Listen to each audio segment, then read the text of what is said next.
Welcome to the last session of day one of the New Zealand Ultimate Championships Division 1, brought to you by Awa Kairangi Park near Wellington area.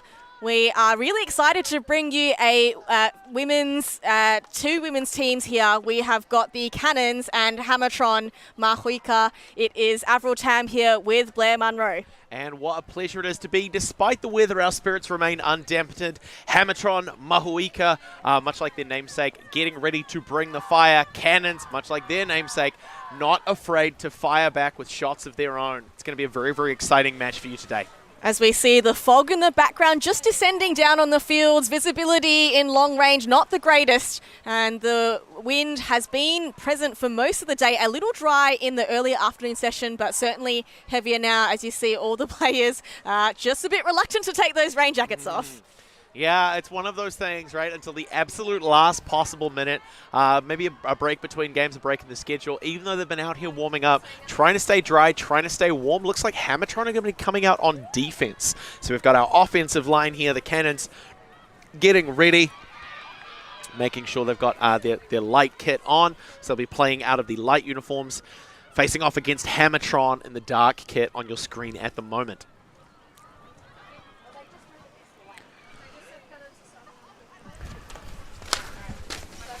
And so the wind just starting to gust up a little, just pushing our papers out of the way. We'll see a slight, I would say, wind going from left to right at the moment, but we have seen it gust up and down during the day. So it'll be interesting to see if that is persistent throughout the game or something which is going to come and go. And we'll do our best to try and make sure that you at home are apprised of the conditions, just to provide a bit of extra context. Just as a general rule, when the wind is at your back, your throws go a little bit further. When you're playing into the wind, it's a lot harder to control. You have to put a bit more oomph into it. So where we have those upwind, downwinds, we'll try and make sure that you at home are aware, just to give you that little extra detail so you can really follow the play along with us here at Awa Kairangi Park. And a little confusing because no one has a disc in hand. So who is starting on offense and defense? One of nature's mysteries. Some confusion, it seems, on the line. So a disc was thrown down to start things off for Hammetron, and then they've cleared the field to try and keep it optimal playing conditions. But in doing so, I've given away the game disc. It'll take a second. A nice way to finish the day, making sure everyone's in good spirits. We're seeing some smiles.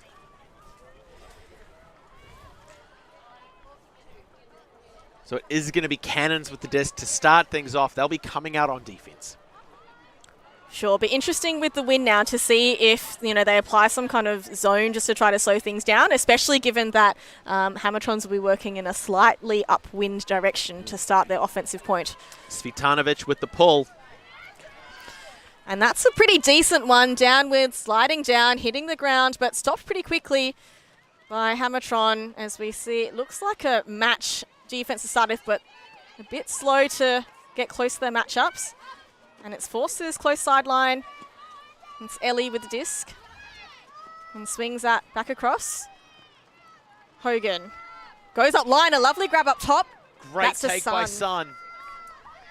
Oh, and just a tip there from number 26. That is Helena Svitanovic with the D. Just pushes the disc slightly to the side and out of bounds and too far out of reach. And just a nice swing across the centre of the disc. And the Cannons go for a big cannon up top. Oh, and she boxed her defender out, but unable to catch up to the fall of the disc. Yeah, great whakataiapa there on defense with the box out. Sun in hot pursuit. Enough pressure to throw off the offensive timing and give the disc back to Hammetron. And as we can see on the replay there, she did well just to make sure her shoulder was in front. But Nixon unable to make up the ground there. Oh, and a fantastic run through D there. That is Kiara Chin. And a short field to work with now. Svitanovic moves it up to Tan. And Tan goes up line. And that is a score for the Cannons. So that downwind direction proving to be a smart call there, with the Cannons on fire to start this game. Huge break to open things up. Cannons starting off on defense after a little bit of early game confusion. We see Svitanovic coming wide to Tan. managing to finish it off, holds on for a second. There's the cut, decides to reward. Yeah, I think she saw that her defender had just slightly decelerated and slowed down. I think initially maybe the first look was like, oh, maybe. But then as you can see, the defender kind of just decelerated there at that point, and she went, oh, easy open shot. That looks like it was number 18 to Grace Douglas. Great take there to put them up by 1. Cannons ahead with an early game break.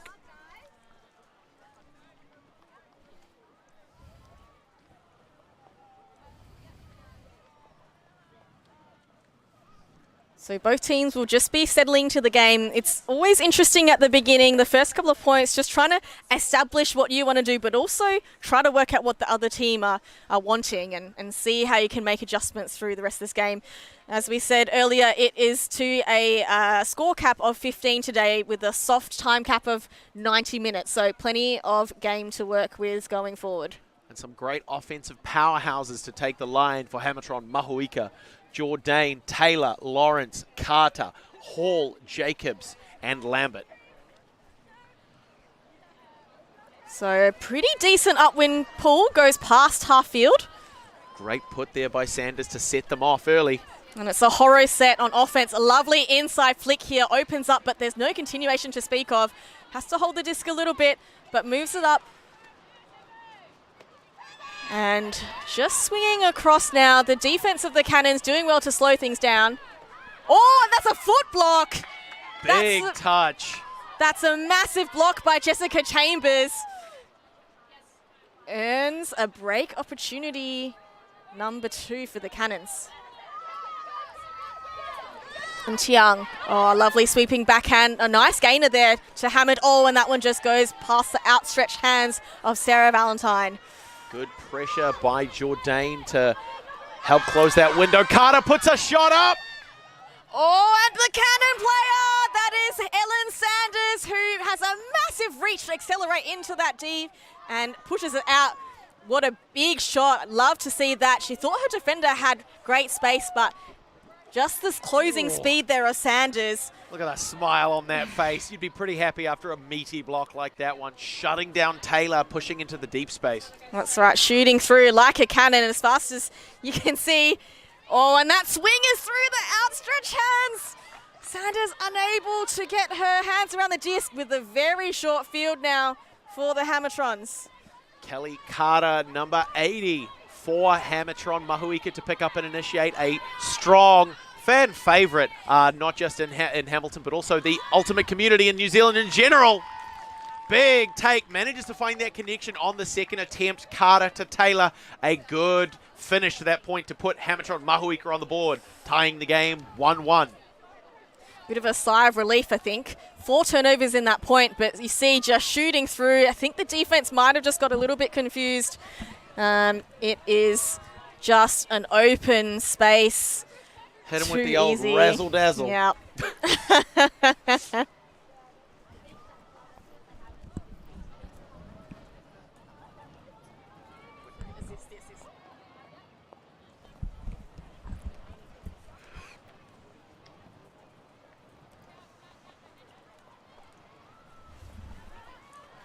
All right, so the Hammertrons will breathe a sigh of relief after giving up the disc a couple of times. They were able to secure that hold. And pretty vital, I would say, like we said, that slightly downwind direction. You don't want to be broken upwind. I mean, that would have been a rough one after that great block by Ellen Sanders. If they'd been able to push back the other way and take an early big step in the game, putting them up by 2, might have been really easy as the weather's a little bit cold and a little bit miserable. It has more of an effect on the mood and the psyche of a team than you might like to admit. So really great work by Hammetron Mahuika there to tie the game, to keep them in it in these early stages. So now Hammertron having to put an upwind pull. They'll be hoping to get past half field. I think that would be a pretty good win. I mean, with Hogan with the disc, I said they've got a pretty good shot of it. You've got some strong throwers across the board, I think, both sides. But, you know, we're looking to see a team contribution here. It's not just the stars that need to shine for the team to succeed. As that is a lovely one, about 3/4 of the way down the field. Quickly centering the disc. And Cannons I like how they're looking upfield, assessing some of those long, really aggressive options, but settling instead for a dump set. And here we go. The long option does come off. A crowd around underneath, and no one could read that best. A great play to the crowd of players underneath. A nice long put by Svitanovic looking for Douglas, but not able to connect. Cannons have plenty of height on this team, and I think that helps both in the receiving space, but also, you know, big, long marks. You know, we saw a foot block already in this game. Certainly they'll be looking to apply plenty of pressure in that regard. So there's an open player, but the defense comes in. And that is a D by Cannons. Very nice by Michelle Martin. So Teo Linarts with the disc now. Swings across. Svitanovic moves up through to Douglas. And back to Svitanovic. And Cannons, the receiver's very far away. Teo Linarts makes an aggressive upline cut in power position, but the angle of the cuts forward not quite good enough. As we see it move up, Martin with the disc now. Teo Linarts marshalling, pointing, waiting for something to open up. Settles for that around dump. And a lovely score there to Martin. Martin getting very involved in this point. So that's going to be bookends for Michelle Martin. That good touch on the defense to generate the turn, and then closing out the point with the score as they go up by 1 over Hammertron Mahuika. As we see the replay here, Teo Linarts getting plenty of disc here, just waiting, you know, playing really conservative and safe, which is what we like to see in these slightly slippery conditions. I love that cut by Svitanovic as well, right? Pushing towards the open side or that near sideline for Teo Linarts' forehand, getting a huge bite out of the defense to pull her out of position, quickly slamming on the brakes, one step in the other direction, all the separation in the world to put that backhand out to Michelle Martin for the score. Some great work by the Cannons offense there. Yeah, I think that's really classic dump swing in zone play, really, isn't it? Just really smart to move a defender out the way, easy around, dump, and then continuation for the score. And I think particularly one thing that we find when we're that close to the end zone, the defense has to bite on everything, right? They shouldn't, and there's often a need for a bit more patience. But when you're right on the doorstep, the wrong move is going to spell a score. And if you don't respect every move that the offense makes to at least some extent, you're going to be giving up way more points than you can afford to, especially in the early stages of the match. For sure. I think like honest defense works when everyone's working together. Like say downfield if they got the open side and then the marks got the break. It's just about that coordination, but the hard bit is just constantly assessing because things are changing all the time on field. So being able to observe, react, head check, all of that stuff. There's a lot of smarts and intelligence in this game of Ultimate. Especially considering how quick the disc can move sometimes. So another big pull by Svitanovic. And she's parking up in the deep space, so it looks like we're going to see a zone defense here from the Cannons. Yeah, good call. And I like that move by the Cannons, just keeping the Hammertrons on their toes, making sure that they've, you know, not giving the same looks time and time again. And they've done well to slow things down. They've pushed them back a little. Now they get a small gainer upfield. And still containing them, so not much ground made. I'm liking the Hammetron patience, though, but such good defensive work here by the Cannons to arrest them. And now they go for a big shot. But that is too far forward. That downwind, not quite adjusting the throws to that space. Lambert ripping that big bomb up the near sideline, slightly overcooked to give the disc back to the Cannons. So pretty standard horizontal set. Nice drive under. Thought she was open, but didn't like what she saw. So just still on this close sideline in the corner. Swings across to use the width of the field. And now they move up. Turnover through the hands of Martin. Thought that was a sure completion, but anything can happen in these slippery conditions. So Hammertron's looking to make something happen of their own. Big fakes to move the mark and a sliding to her knees to ensure that one stays up. Nice rock and roll stunts and style. Big hammer over the top.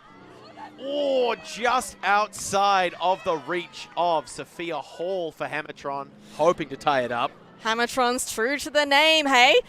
I'm sure they'll be looking to whip up a few more of those hammers, but in that slight downwind direction just gets pushed a little bit further than expected, so much more difficult for the receiver to try to catch that zippy throw as it goes past.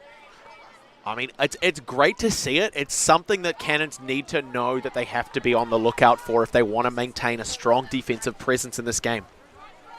So as we see it, an aggressive upline cut continuation. There is a deep shot on, and looking for the receiver. They do connect. Douglas now, all on her lonesome, waits for her support, chooses a safe option, and goes for a score to Adelia Tan. Beautiful run there by Douglas. You could see that play evolving about 3 seconds before it actually happened. You could see that upline power position, and Douglas was already off to the races, no defender in sight. We see that big shot coming up from Bowen.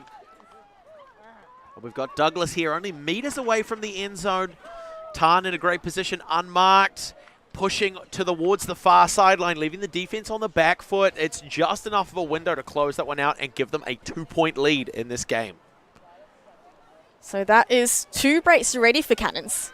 Hammertrons have to put their brains together, try to think of some other strategy to connect on their offense. You know, they've already faced a match match defense and zone. As we see the roster for the Cannons, Blair, what can you tell me about them?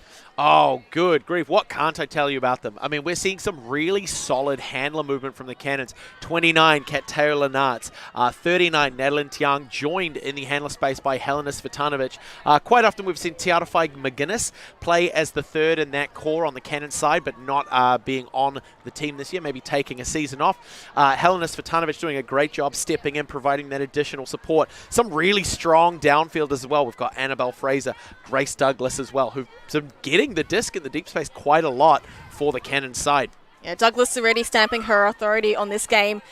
She's already had 1 goal and 1 assist in the early stages. Huge pull by Tiang. And Hammertron not able to get things going quickly. Looks like Cannons are setting a zone this time. And using their legs to work through. That one's a little low, but disc is still in play. Hogan doing a great job of quarterbacking the offense here. And so looking ahead, but doesn't like the options. So using the width now. Oh, and there's a tap on, and there's a bid. Brassington not able to get the second attempt. The big body of Pembroke just using that length to close that out, keeping the offense on the back shoulder. Fantastic play there. Absolutely. It's always really scary as a handler when you've got some really huge big marks in that front wall and huge reaches just to get enough of a tip on there to cause that turn. And so Tiang to Sanders, up to King. And they move it slowly but surely. Oh, and that's a lovely little turn. I really like that by Tiang. And an upline and a bid. And that is a fantastic score, I believe, by Jessica Chambers. Great work there. We're going to see a huge slide. Look at those smiles. Happy indeed to see that huge layout as well, just to secure the catch. It was really at the end of a full extension. So we see the replay here. I mean, it's textbook. Out in front, grabs the disc from underneath, turning the handover, converting to the slide. A great work there by the Cannons to open up the lead to 3 points. Yeah, as we see here. So didn't quite capture on this angle, but Tiang made a lovely 7 cut. So she went up line and then turned horizontal. So it was a really, really open throw, which enabled her to get that continuation off very, very quickly. And Chambers there gets the job done, fully outstretched. One of those like really iconic drills, the 7-cut drill. Making an aggressive cut up the line, as you said, Avril, and then it's using that change direction. I mean, it's something that we see teams use as one of those final tuning warm-ups before a game, during their warm-up. It's good to see it come to fruition in the game. For sure. And I think, you know, recognizing that these last 2 points were breaks. So Cannons have managed to get 2 breaks in a row. I just want to kind of bookmark the point before because that was an upwind break, right? So you break upwind and then scoring downwind. Like you've already kind of got a little bit of advantage, right? Absolutely. So Cannons again on D. This time Hammertrons will get a shot at going downfield, not offense to start. hoping that the wind hasn't knocked their sails just yet. They've got time to apply some pressure, try and beat down these cannons. It's a decent pull. Looks like they've got a straight up mark to start, knowing that the long game might be a risk. Oh, and just manages to connect there. That's Lambert still with the disc. Oh, and just catches it in bounds. Great take by Coast there. So Coast swings back. It looks Pure like style. It looks like it is the arrowhead zone kind of look. So that, straight up force preventing the long options, forcing them to pull side. Although, long option does go up, but that is intercepted. Exactly what the Cannons had in mind. That one a little high, just through the fingertips. And with a quick 1-2 swing in the opposite direction, it's still going to be Hammetron with the disc. A nice little territorial steal there.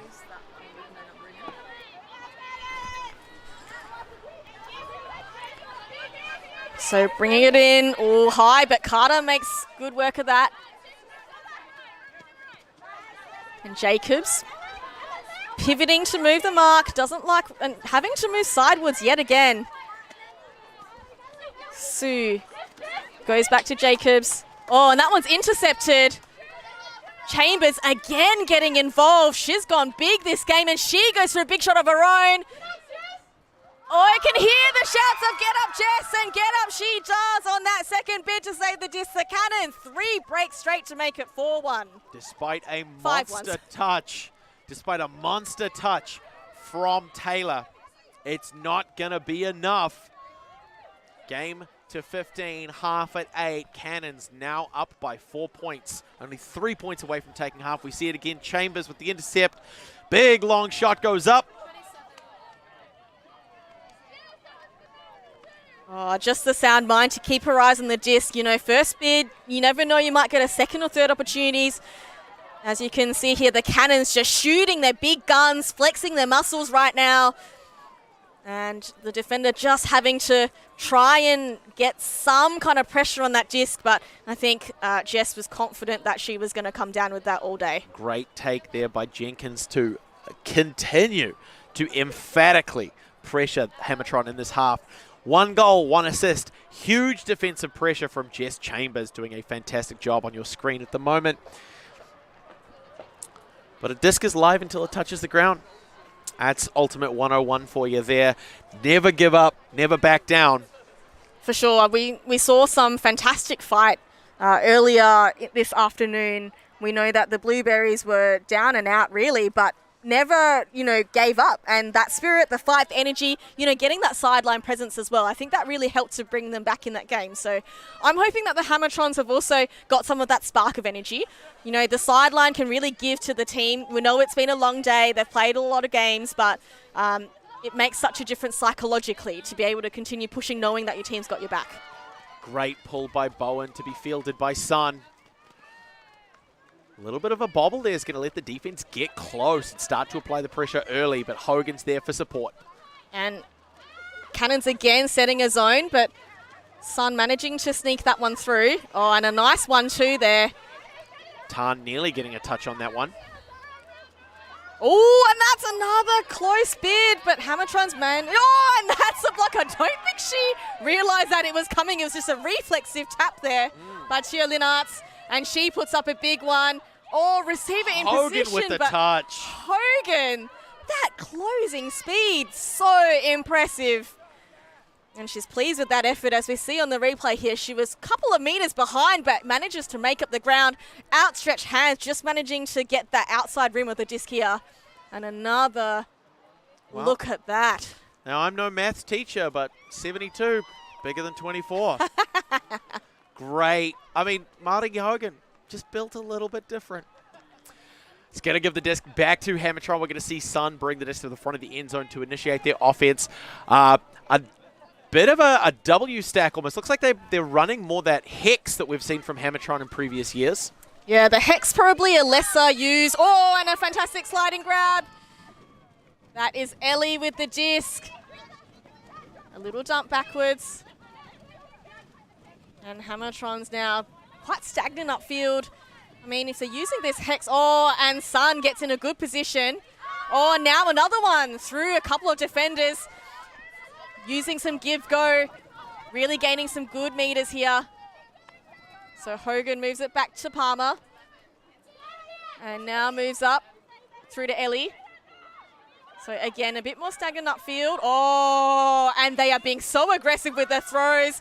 Sun puts a big one up. I think there's a bit of a height differential there. Michelle Martin making her presence known on the defensive play there to generate the turn. Some really nice movement by Mahuika there to bring it upfield. Not able to close out as they get a little bit of red zone fever, I think. A nice high disc gives Cannons the opportunity to get underneath it and generate the turn. Cannons swinging back across just to the open side. Oh, and a lovely saving grab. Gets to her knees, does the receiver in Douglas, and across to Cheerleading Arts. And as Hammertron slow things down again, but a nice aggressive undercut from Bowen. Oh, and a fantastic G by Hogan. Blair, as you said, built different. I mean, Simard, after that knee slide recovery, starting to push into the deep space. You could see Bowen was looking for that deep option, decides to instead reset to the midfield, but Hogan shuts that one down. And Sun again with the primarily handed duties.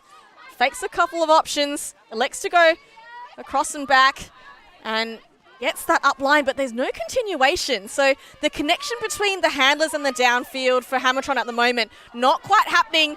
And they unfortunately turn it on a regulation swing.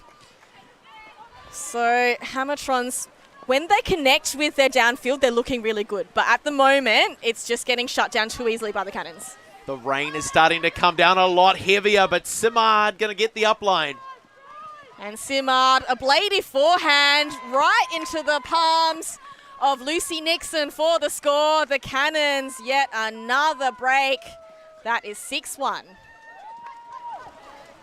Only 2 points away from half.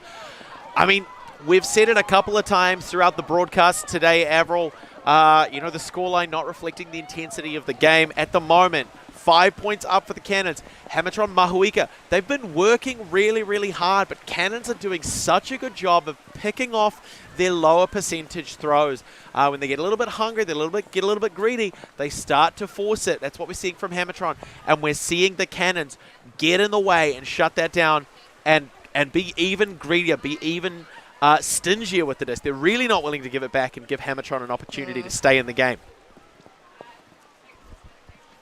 It's interesting with this hex structure. I think their first pass comes off pretty easily because they've set up to have, multiple options from the pickup of the disc, right? Or when the disc comes into play. But it's that continuation that's not really working. Like you saw, I think it was Sun or Hogan a couple of times get into power position up line, but nothing to throw to.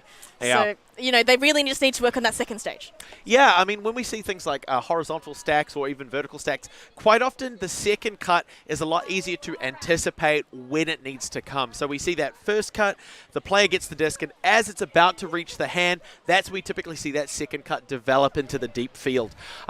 With the hex, they're not looking to prioritize the same depth of throws, and they're trying to kind of find a middle ground between using the width and using the length of the field. So it's all a little bit shorter. But as a result, it can be harder to drill the timing for those additional cuts or those continuation options. Yeah, I think the continuation players still have to make those cuts, though, because that really drags defense out, creates space. As we see, and lovely, and that is just bobbled out of the hands of Coase. Great attack by Coase, though, again. Would have been a second great sideline shot. That's a Facebook profile photo if ever I've seen one. Just need a photographer right there, and there's a bit of chat. It's going to be a stoppage about some disc damage, I think, on that one, so we'll be swapping that out. Taco disc, mildly taco disc. Just retrieving another. So as you said, Blair, the rain now really becoming heavier and much more slippery conditions as well. Another challenge for the players to contend. Players in the downfield a little too eager, moving before the disc has become live. Svitanovic with it on the near sideline.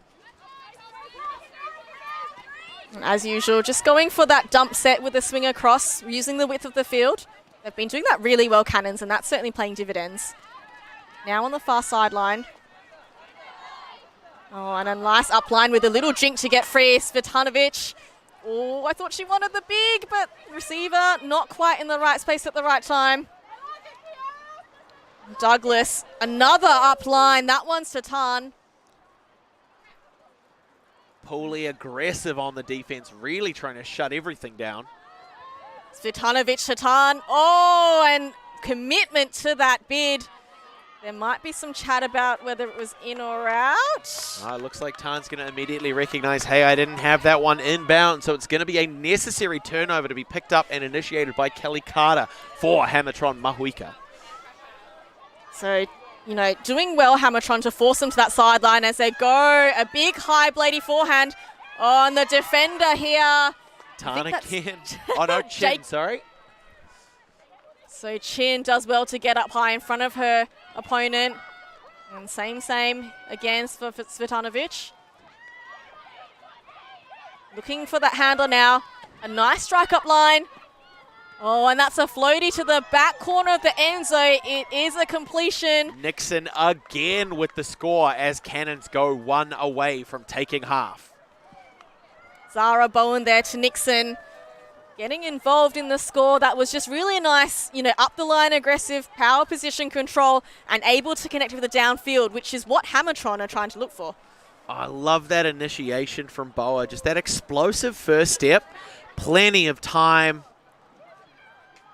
Nixon right at the back of the end zone. A great way to kind of seal off from the defense, not allowing them to get any involvement in that play there. Really nice sequence from the Cannons. Yeah, just beating a play to the cone, although the back cone this time instead of the front. So I do like Taylor's thinking on that number 23 for Hammetron Mahuika, kind of seeing, hey, here's the cut. That means the threat is the continuation. Can I just get in the way of the disc? And she made a play, but just wasn't enough as Bowen curves that disc around outside to find Nixon on that back corner.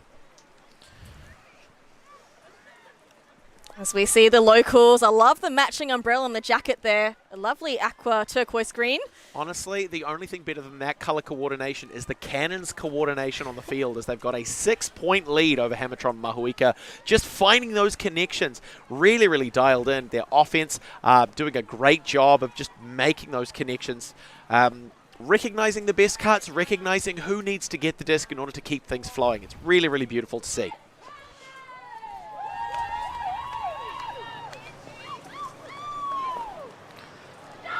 So the Cannons, a nice pull, slight downwind direction, although not really much wind to speak of now. So can the Hammertrons make use of that as a brick is called? So they'll have an opportunity to set up here without much wind.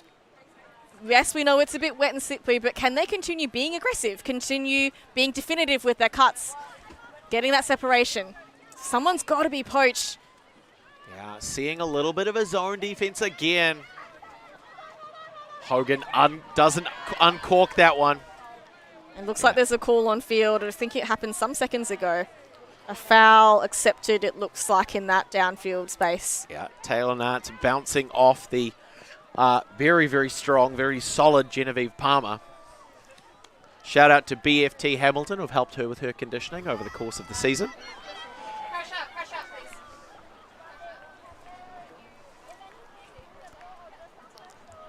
So there's some chat, I'm guessing, about the stall count. It was probably 3 or 4 stall counts ago, I would say.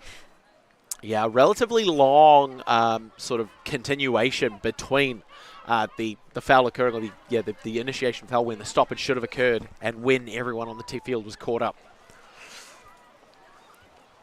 So it looks like Sun will bring the disc in. She's got Hogan support nearby. And Mark's pretty far away, so she can get this off quickly. She goes for the swing to Lambert. Goes back to Hogan. So getting pushed a little bit backwards to go forwards for his son. Oh, lovely shot through the middle. And Hammertron just looking for the open players. They are there, you know, with that saggy, zony. Oh, and Taylor Nart's a fantastic D. And trips up Lambert in the process. So it's going to be, we'll see that again. Oh, that's an interesting one. I think when Cat Taylor Nuts made her cut, little bit, I mean, she was creating a blind spot for herself where she wouldn't have known that Lambert was making that cut, and so she wouldn't have been able to pull out. So it looks like that foul was going to be retracted. So, again, not a case of no harm, no foul, but as the disc gets checked in live, Taylor Nuts being upfield of the disc and watching the disc, not really her responsibility to avoid contact, I guess. It's a tricky one, isn't it? As the disc gets brought in, the Cannons again whipping out the big guns. Hogan with a hand block, saved by save. Tiang. Incredible save. Oh, and another layout score with a big slide to celebrate. That is Chin there. Still down on the ground. There's a pile up on screen. Unsure who pulled that one. I think that's Cat Taylor Nuts on the layout there. And that is, despite the scoreboard on the top left-hand side of your screen, actually going to take us to 8-1, which is going to conclude the first half, heavily dominated by the Cannons in the opening stages of this match. We're going to see it again. She slid about 10 That meters. one, I think, is the longest layout we've seen today. Oh, and you see that deflection. I think it was Hogan who got tipped to the disc, but well saved by Tiang. And Linnartz just dives in mid-air, waist height. That is commitment. Now, as we move into our half-time, so we're going to get a little bit of an update on the score in just a second as we go 8-1. Just a reminder, some little whiff-diff rules knowledge for you at home. The end zone is about 18 meters, well, about, who am I kidding? It's exactly 18 meters deep. Now, Cat Taylor Nuts probably hit that disc about 2 or 3 meters into the end zone and slid almost all the way to the back. That's a solid 15-meter slide there. Hammetron, Mahuika, your roster on the screen at the moment. Some very, very famous names in New Zealand Ultimate. Carter, Hogan, Lambert, Taylor, Palmer. We've seen them before at these tournaments. There are a couple of new faces on that Mahuika team, which is great to see. Brassington, Ellie. Katie's son we've seen performing for Mahuika in previous years as well. Sophia Hall, a relatively new face to the New Zealand Ultimate scene. So Cannons absolutely firing in this first half. They have punctuated it with break after break after break, showing them that these conditions are not a trouble at all for them. The question is, can Hammertron make it hammer time in the second half? We'll be back with you shortly.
the other say, and I still think of you night and day, and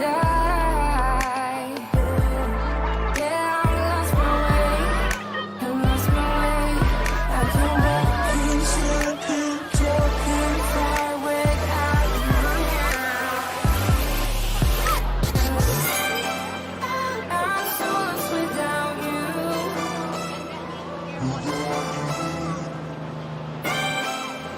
I won't make it without you.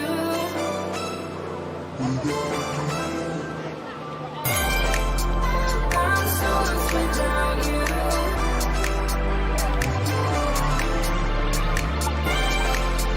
I won't make it without you.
And we are back for the second half of this pool play women's game, Cannons v Hammertron, Mahuika. We have a big pull go up from Hogan from the Hammertrons. The Cannons looking to extend their lead. They had a very assertive first half, 8-1, very clean offense. And now looking to continue the same in the second. Hammertron's doing well to slow them down as they cut through. Oh, and a big shot, a big cannon goes up. The receiver, and a fantastic D by Hogan there to get possession of the disc. As we see Hogan a little out of position to start, but really good heads-up play. Manages to close the gap there. Gets up high, gets up early, manages to deflect the disc. Just absolutely phenomenal player. What a highlight. But a team player as well. So we're going to see initiation here. And the Hammertrons now working things through, getting a bit of flow. It's what's been missing really for the first half. They haven't done a lot wrong, to be honest. It's just that, you know, first shot goes up and that second continuation is a little slow off the mark.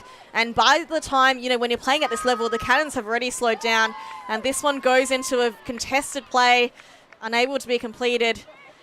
Cannons with a short field to work with. Yeah, so as Sanders picks up, I think you're exactly right, Avril. It's the pieces are there, but they've got to bring them together if they want to make their mark on this game.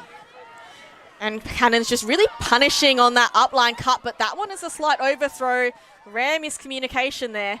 So you can see gesturing Liang here. Lovely low release, very balanced on the throw, but her receiver just didn't know that was the space she wanted to throw into.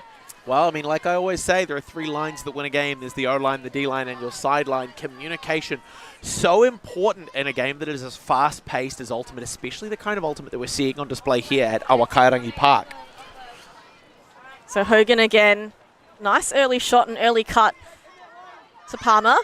And again, nice flow. And you can see them yelling, go, go, go, go. They want that continuation, but it's just not there yet. And as we see a lovely high release from Pooley.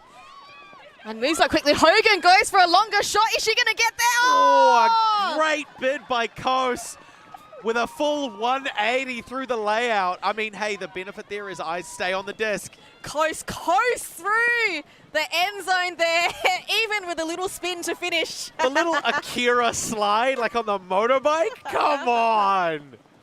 What a play. So as the rain starts to really become heavy, the Cannons having to start from their defending end zone. I think Cannons have really worked that upline cut way too many times. So if Hammertron can stop a couple of those, that will really stymie the flow. Great through shot there, continuing with the low.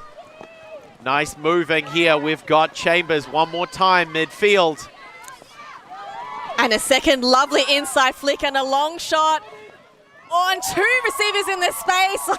I'm glad about the communication for that one. King comes down with the disc in front of her friend Valentine. The two of them managing to work it out and avoid collision. Treacherous in these conditions. And so after the half, Cannons up by 8. A great opening to the half for them. We're going to see it again. Sanders puts the shot up. A little bit of a laser beam. Starts to peel over, but King's going to get in position to take that one down. I just want to highlight this one. So as you watch the dump, oh, just that lovely inside flick shot. That is not an easy throw. It's a small channel. It's slippery. You know, you've got to hit them on the chest. Yeah. And she did that perfectly. I mean, that's exactly it. And when we look at the types of break throws that teams are going to throw, generally we're going to see either an inside break or an around break. That inside break, whatever direction you're being forced, you want to pull it to that side to get around the mark, whereas in a round break, you come a wider. You sort of lose a little yards. There's a lot more float on the disc. It's a little easier to run onto. Recognizing how fast those different paths have to be able to hit someone who's cutting for that disc shows a lot of skill. A zone defense here from the Cannons, trying to pressure as Brassington goes back. Oh, and that one's a little bit of an overthrow. Carter not in the greatest position to receive that. And a short field. We're seeing a lot of this, some really great defensive pressure from the Cannons, getting turnovers relatively early in the possession when Hammetron haven't had the chance to build up a head of steam. Cheong picks up on the far sideline. They clear out and the field comes across with some heavy defensive pressure. Manages to connect and work their way forward. And the Storkat rises, but Cheong still there in support. As the Cannons just nice and patient, just making sure they wait for that open cut before they throw. Really steady. Oh, Cheong, that is a gem of an around backhand. Find. That's exactly it. Just as we were saying, a little bit of a float on it, a little bit more time for the offense to get into a great position to reel that one in, to shatter the double-digit barrier as Cannons go up to 10 over Mahuika's 1. Cannons just so impressive. You know, the way they're playing doesn't even look like there's any rain, right? They're just, their throws are so crisp, so controlled. So you see here, knowing that little dump behind, but the defender being out of position makes that breakthrough much easier. And that cut time to perfection from the receiver as well, to know as she caught the disc, she was already had separation, and that was an easy decision to throw that shot. And back-to-back scores by Vic King as well, number 2 for Cannons. One down, one end, and then generating the break, coming back the other way, scoring 2 back-to-back points. I mean, we've had a little bit of inside baseball being played on the sidelines. Our friends at ULTI.TV who have come across and given us a little bit of information from these teams. One of the best pieces of information, Cannons need to start firing off to number 2 for their side, King. The better they use her, the better they're going to do it. We're seeing that happen here. 2 points back-to-back to close out, to open up the half, I should say.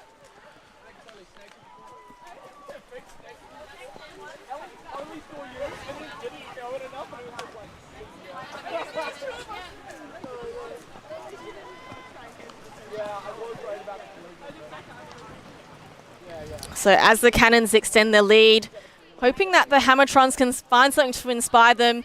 They are missing one of their long-standing teammates in Sim Ball. She is missing from the roster this season because she has been really blessed with becoming a new mother. So, you know, missing some of that leadership perhaps potentially and some of her long range of throws and defensive pressure, the Hammertrons will look to some inspiration from Sim Ball to try and get this half going. So Cannons, again with that trusty zone, doing really well to pin the Hammertrons back. And they work their way around into the side. And Hogan winds up. Looks like she wanted a big option, but instead goes for something in front and just unable to connect there.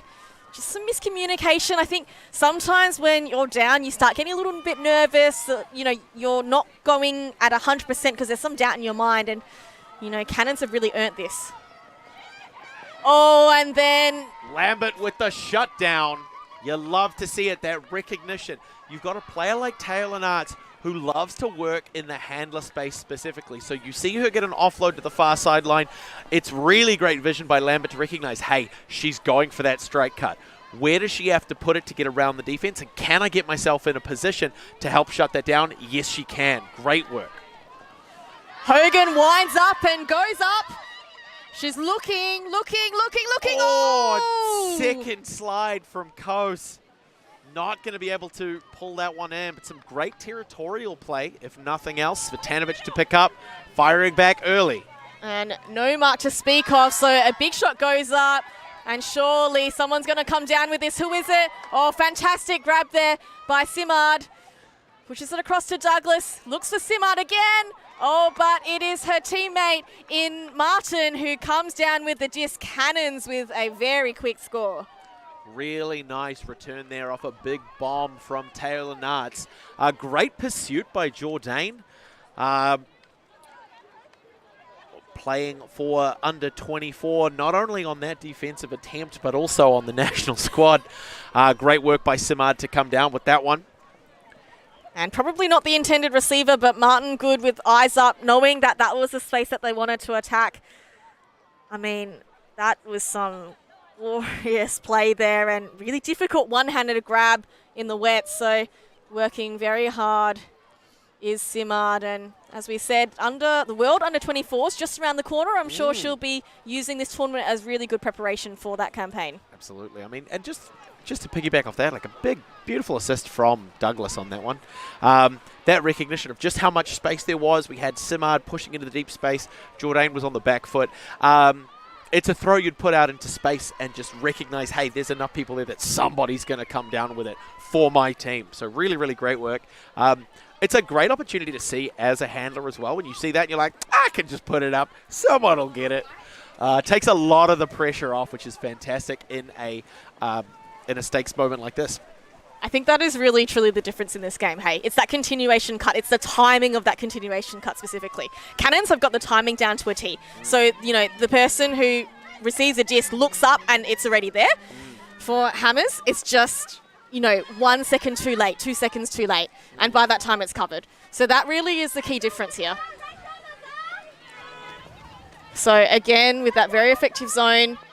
Oh, and a lovely inside shot really pierces through that first layer of the cup. And another flick that comes to this side to Carter. Carter goes for a big shot. Can it get over the top of the defender? Yes, it can, but unfortunately the receivers cannot track that disc. Oh, that was just centimetres away. All she needed was a little bit more height and would have floated nicely over. Absolutely. I mean, good touch by Svetanovic to get a bit of a bobble, but the disc knows, and Hammertron have a chance here to put their second point on the board. Taylor trying to quarterback the downfield, signaling for everyone to push deep to give them as much space as possible to work. Pooley's the one approaching the disc to pick things up. Oh, and there's an ISO play here, but shut down well by the defender. That the second option, slips through the hands of Amy Sue. Oh, they had set up their end zone play really well. It was just that slight gust of wind, perhaps just nudged the disc a bit higher than she expected, and just causes that slight misread. And the fakes from Pooley getting such a big bite out of Simard. I didn't know she got her ankles off Temu. Oh, fantastic bid, but that disc was always going to be too far. Hammertron with a second chance. Are they going to set up an ISO? No, it's a throw and go they do. Hammertron with a score. Great work by Karenza Ali. I mean, she's aggressive in the end zone, and if you give her one step, she's absolutely got your number, which comes as no surprise considering one of the fun facts that was shared with us with the team. She knows the first 200 digits of pi. Waste of brain space, Blair. Waste of brain space.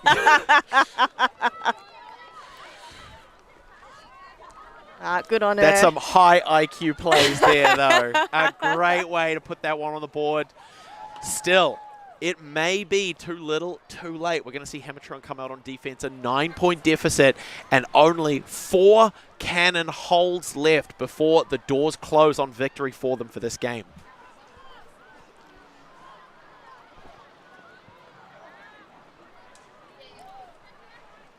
I do wonder whether it's worth switching up, you know, one of the offensive structures for Hammers just to give something different, because like the last few points, the cannons have come down with the same zone again and again, right? So they're like, okay, we know what we're doing, we know what you want. You know, is it just time to mix it up, throw something different just to make the defense have to think more? You said it's a high IQ game. Absolutely. I mean, that's one of the big things, right? When we're looking at sort of a defensive structure, when you're looking at match defense and a strict, aggressive match defense where all you're relying on is your individual physicality to apply pressure, you don't have to think as much. You just have to react, and so offense can be the thing that's more mentally tiring. When we're looking at a zone, it's a little bit more communication-based. You've got to understand what your other players are doing as well as what the offense is giving you.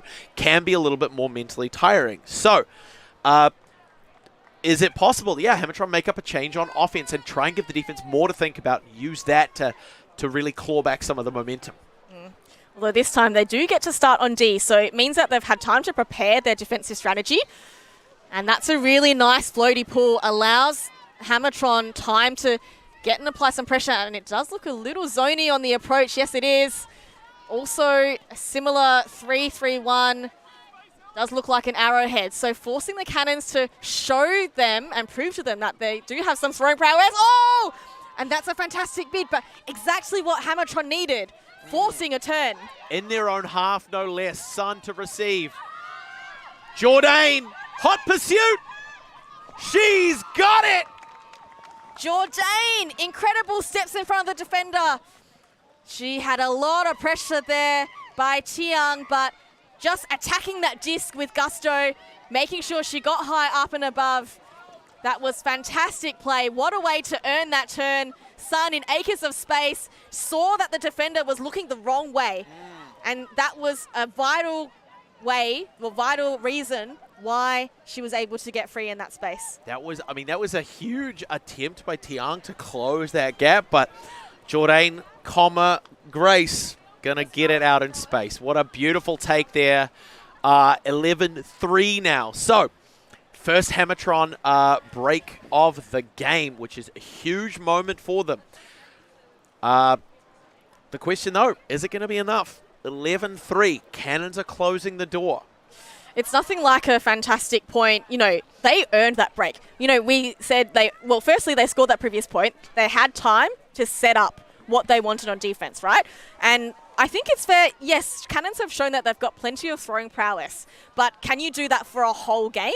It's actually really tough to stay mentally dialed in for that long, right? We are now at the almost 60-minute mark of the game. So, you know, people starting to fatigue. It's the last game session of the day. Can they sustain that position on the offense? And kudos to Hammertrons. Absolutely took advantage of what they earned. Yeah, and that's what it comes down to, Avril. It's about stamina.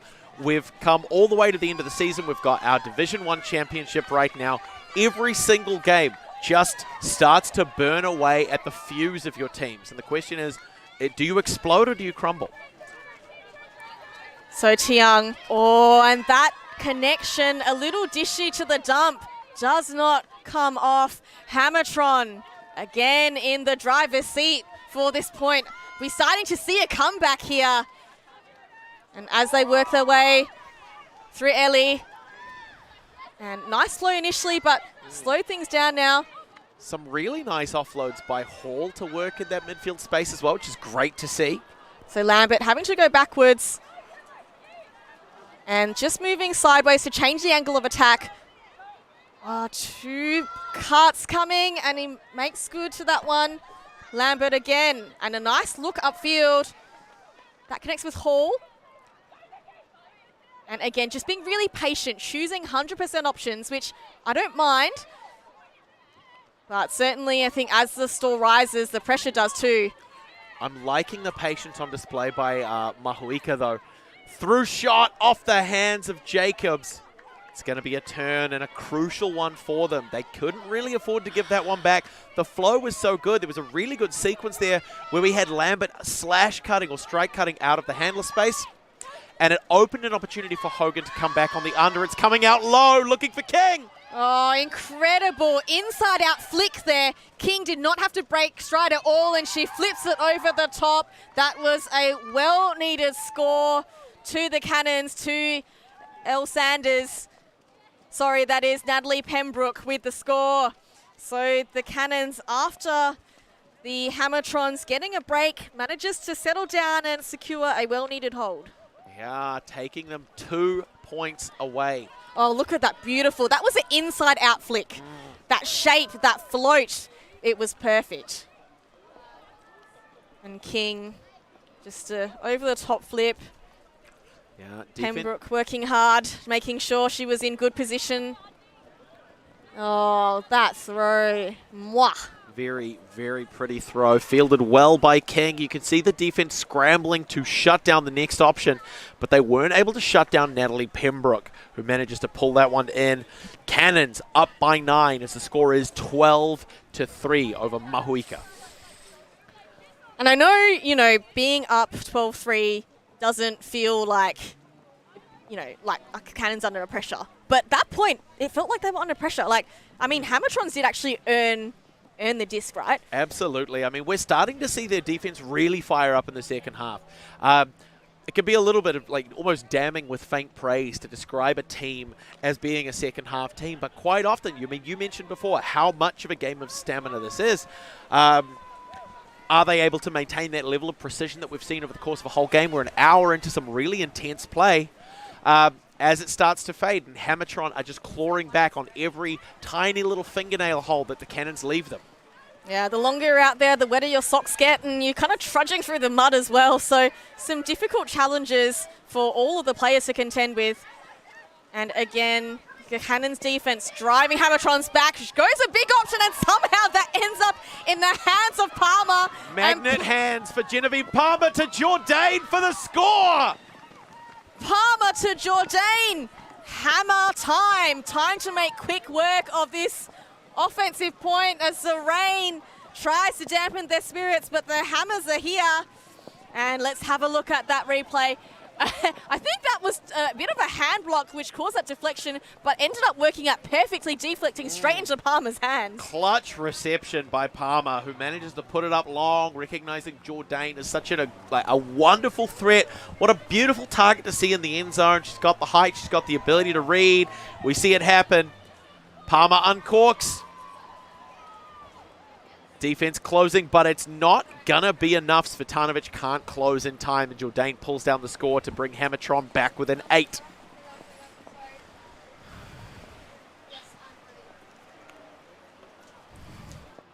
We'll see what the Hammertrons can cook up here. Grace Jordan on the board with 2 goals. Some big plays. Can this boost the spirit of Hammertron Mahuika? I mean, that's exactly what you need. Sometimes when you get a little bit down, when the momentum's not on your side, it really does just come down to one big play to really light a fire under the rest of the team.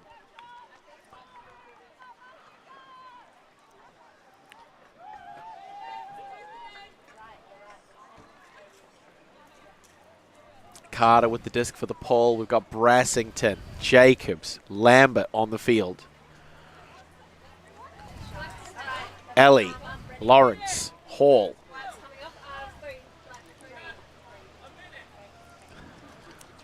It's interesting looking across at the 2 lines. The Cannons certainly have a higher average height. Oh, yeah. I think And that's... they've been using it as well. Yes, that's the thing. You have height, but whether you can actually use it to your advantage is another skill, and they've been doing that really well across the board. So, zone look from Hammers. Looking like I think it's a 2-3-2 that we're seeing at the moment. Yes, I think you're right. You can see Carter just hanging about in that space just in front, forcing these high-risk throws, and that generates that turn.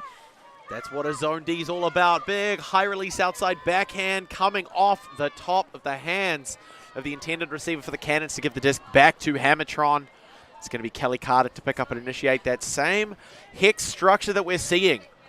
Pooley and Lambert providing the support behind the disc. Carter, stall count rising, goes for a high release and having to track that back, but still retains possession by Pooley. Oh, and a little shot. Great take by Lawrence there, the one-handed. Goes back to Carter now. So it looks like the hex structure has collapsed a little. It's more of a horror kind of shape. She's running out of time here on a few of these throws. The stall count's rising, trying to get things moving through the legs, but instead being driven backwards. So Cannons have done really well here to make the Hammers lose ground multiple times, resorting to some, high release and high risk throws, to be fair. The big Kelly Carter backhand fake to get a bite out of Chin has to go crossfield instead. And Pooley now goes for a big one, but there is no receiver in sight.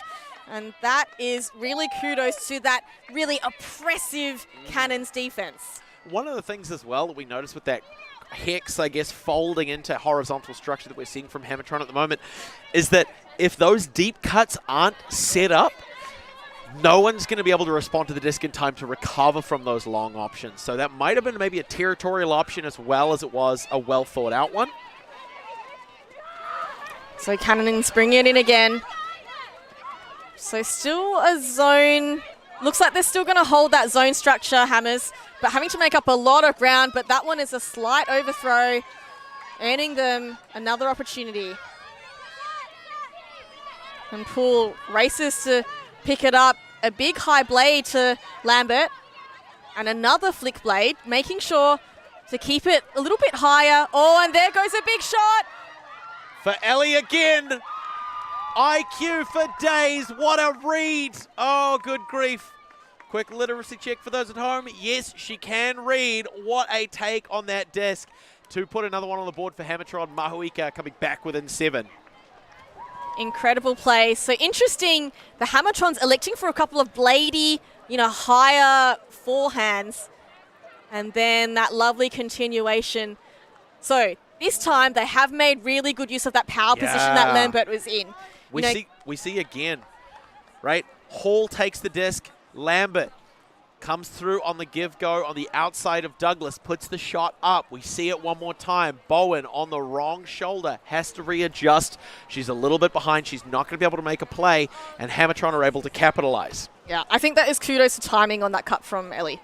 It is absolutely, Lambert looks up and she's already got separation. Lambert, all she has to do is just put it in front of her.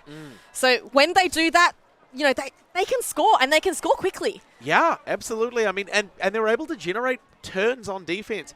It's just about consistency. In these late stages in the match, if they can do it once, can they pour a little bit of gas on the fire? Can they do it a second time, a third, a fourth? When we look at the first half, which was really dominated by the Cannons, it was 8-1 to finish it. And so the Cannons have demonstrated an ability to generate break after break after break after break. I mean, we saw in the first half 9 out of 11 conversions so far. When they've been able to generate the turn, of 11 of those, they were able to convert off 9 points where they generated a turn, which is a huge stat for them. But I mean, that was a huge point for Hammertron. That was their second break of the game, right? And so, starting to maybe put a little bit of doubt in the Cannons' minds, just putting that pressure, both on field and psychologically. So Hammers now really trying to clamp down that zone. Cannons just patiently working it through their handlers in the backfield as they swing it across field and get a little bit of territory. Good little jump by Sun to shut down that far side channel. And so doing well to slow things down. Again, the handler's just having to do some little shots and stump and swing. They're past half field now. And still the Hammers working hard, especially that front wall. Loving the work by the wings in the second line of this 2-3 of this arrowhead zone. Doing a really, really good job of flashing the lane. We see it there. Sue pushing towards the far sideline to stop the continuation. Once the disc look backs to center field, now I can go pick up another threat. For sure. As we said, putting a bit of psychological pressure, forcing those throws, there's going to be one which is just a slight miscue. Oh, and there we go for a big aggressive chance at a block. Unsuccessful. And the Cannons now, they're knocking on the doorstep. Hammertron really maintaining this zone structure despite being close to their defending end zone. Oh, and that little fake just trips over by Sun and opens up the score to Tiang. And that's honestly all you need in conditions like this, recognizing, hey, if we can force the defense to make a quick move, chances are high that the conditions are going to favor us. We see it happening here. We've seen quite a few slips over the course of the last few matches. We get a bite. Sun takes a knee, and that's enough to create the channel right over the top of the head for a score for Tiang, taking Cannons within 2 of a victory. Great defensive pressure by Hammetron the entire time, though.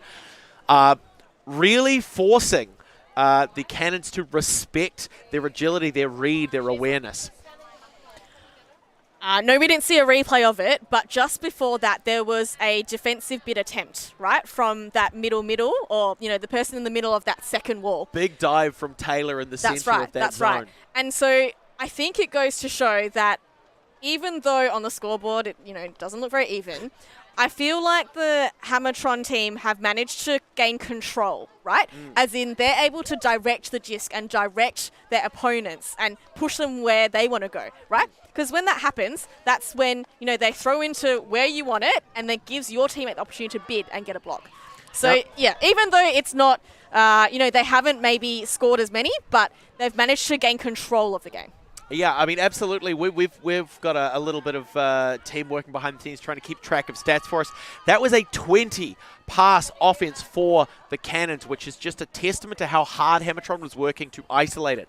We've seen the Cannons be capable of a 2-pass offense, some really, really long shots from their handler core who have been able to open up the field. To force 20 passes in a string before they're able to score is a huge testament to the defensive work that's being put in. I know. Big pull goes up. Can the Hammers score this one and continue to apply pressure?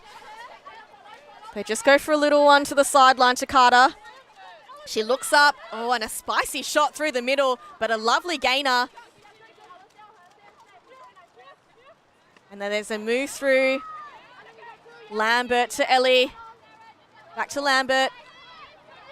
You can see Kelly Carter trying to develop a deep cut into the midfield. Doesn't get rewarded. Oh, that's a beautiful throw into the middle.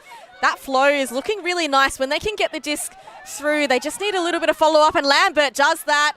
Oh, continuation, but that's probably a strip call. And accepted strip immediately by number 34, Jess Jenkins for Cannons, as she ran through enough contact to knock the disc from Lambert's hands.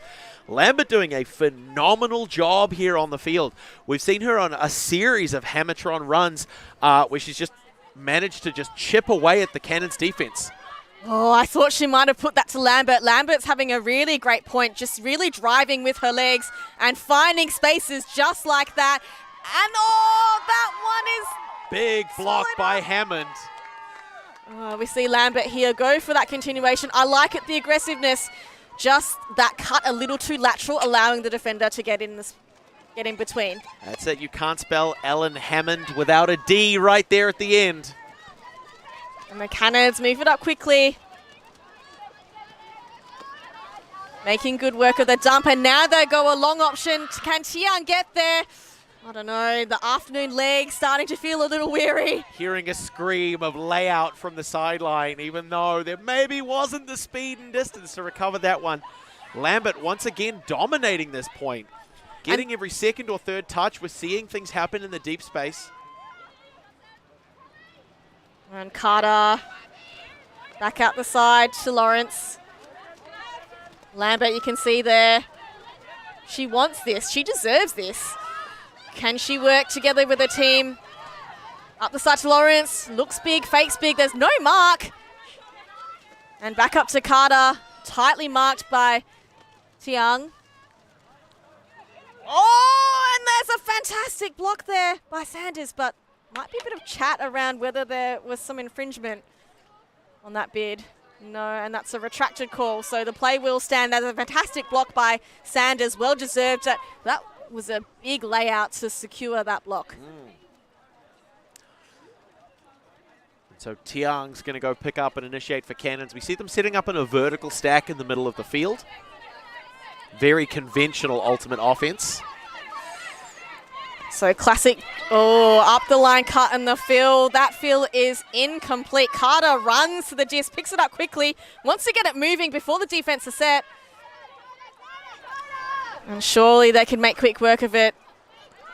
The Cannons closing the jaws of the trap. Hammetron had a great numbers advantage there. They weren't quite able to capitalize on it.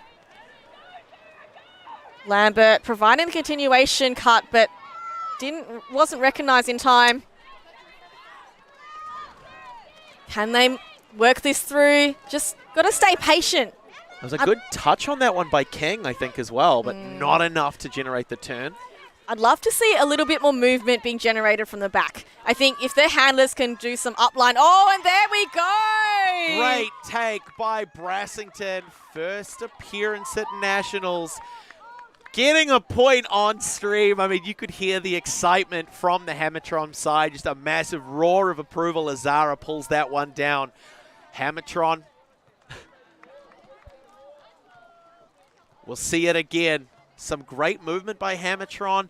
Ellie going to Lawrence, parked up in the midfield. We see it developing there. Oh, what a fantastic breakthrough. So that around break by Emily Jacobs, that was money.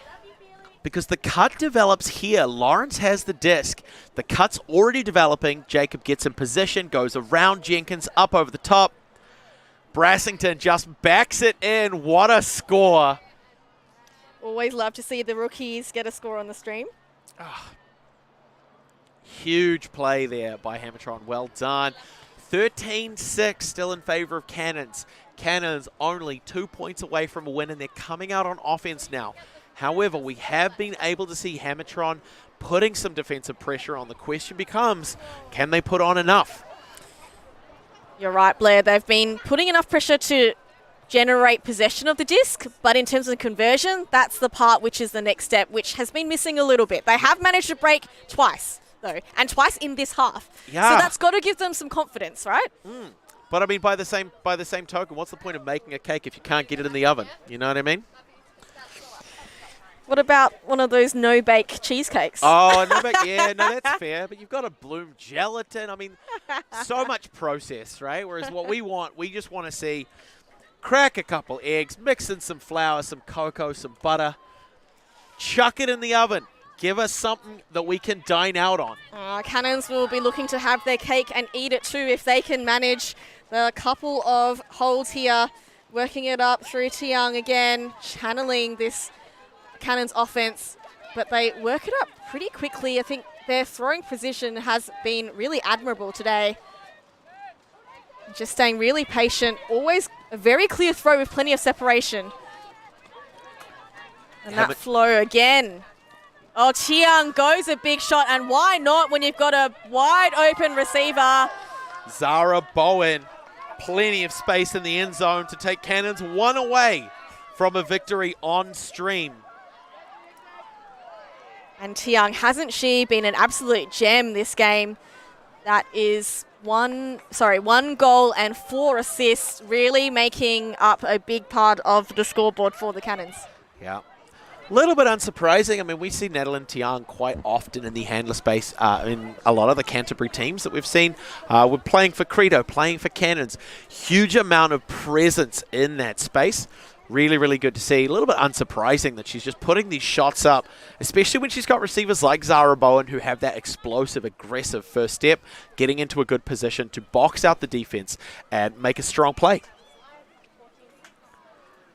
So 14-6 is our score. A Hammetron, a long road ahead. 9 back-to-back points. We'll see them walk away with a win, but they can't afford to make any mistakes at this point. Anything less than perfection is going to be punishment. So interestingly, if we only look at the second half, so Cannons managed to get 2 early breaks, but Hammertron have earned those 2 breaks back. So if we're actually just looking at the second half, It's evens. Absolutely. So Hammertron's going to be really proud of that, no matter what happens at the end of this game. The fact that they have taken it up from getting pretty much smashed in the first half, but having that mental resilience to hang in, stay tough, and actually even out the second half, something to be really proud of. Absolutely. We got Nixon with the disc for the pull for Cannons. Grip it and rip it, sending it deep into the Hammetron half. Oh, will Carter do that? Nope, she opts for the small dump. And Carter, she desperately wants this disc back. You know she's got a bag of tricks in her little stash. But Cannon's doing well to hold them up for now. Ooh, and a little tip there. Taylor Knight's on defense. She's a threat. So the Hammers applying good pressure to the dump set. Forces that inside flick, but Taylor Knight's fine skills on display here. Really good defensive cover by Jourdain to stop that one going up line earlier. One more away. Martin goes back to Svitanovic. Nixon calling for it. Taylor Knight's a blading, arcing flick to the height of her receiver. That is Douglas.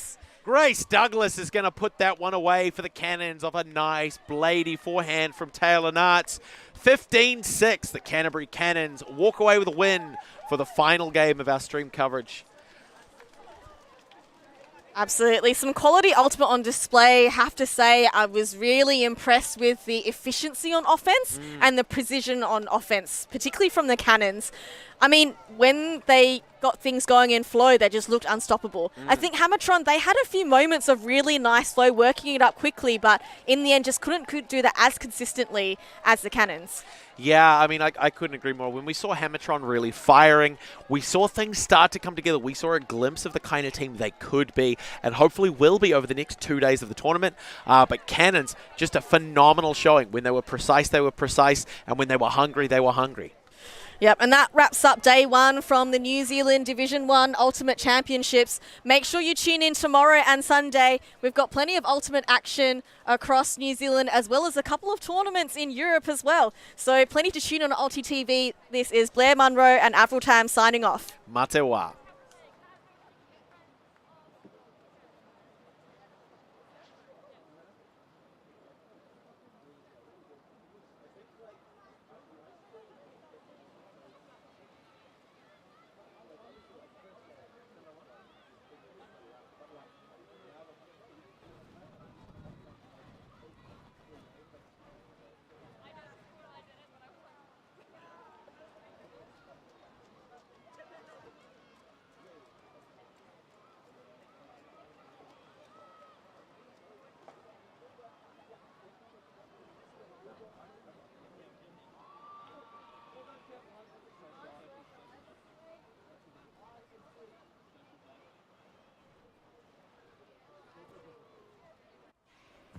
Always on the move? You can keep up to date with ULTI.TV on all of our social media channels. Like, follow, subscribe, share us with a friend, or send us a message just to say hey. Thank you for supporting us in our mission to grow Ultimate everywhere.